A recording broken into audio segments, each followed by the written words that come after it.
So, have you ever met somebody with a name that's too perfect? I'm not just talking about when somebody says, "Oh, you look like a Peter," or "She looks like an Oreo."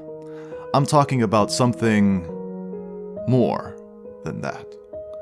Something like a fire lieutenant whose name is Les McBurney, for instance. Or perhaps a German dentist whose name is Dr. Ironbite. Pretty wild, right? Well, this phenomenon has a name of its own: nominative determinism. This is the theory that people do jobs or have interests that are connected with their name in some way. Look around and you'll find plenty of examples. A police officer named Rob Banks, a runner named Aaron Farr, and a water researcher named Andrew Drinkwater? Hold on, there's no way that's real. That's real?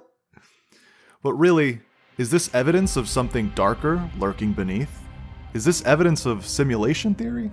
Well, hold your horses. Not necessarily. There's a perfectly reasonable explanation for this that doesn't require drawing a conclusion nearly so bold. Let's think about this in a historical context. What's the most common last name in the US? Smith.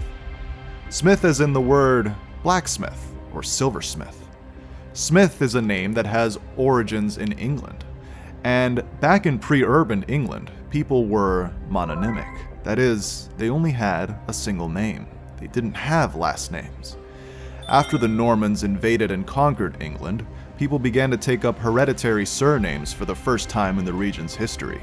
And it was at this point that people began to specifically choose last names for themselves that fit their identities. In medieval times, fathers would often teach their sons the trades they had learned, and it was expected that the younger generation would carry on the trades of their parents. Given this context, it starts to make more sense why a person would have a name in line with their occupation.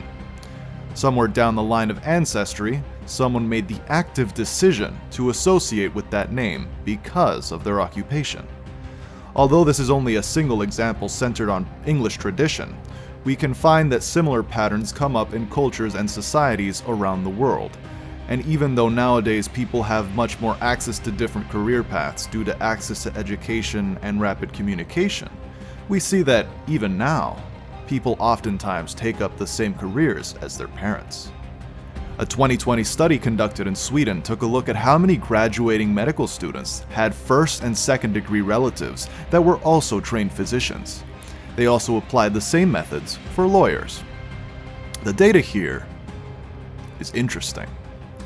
In the most recent year on record, 1990, 20.2% of students graduating with a medical degree had a parent who had trained in the medical field, and 7.2% of students graduating with a law degree had a parent who trained in the legal field. So what's the big picture here? There's no conspiracy going on with names, but there are still a lot of cultural and linguistic reasons for why people have names that are coincidental. It's still funny though.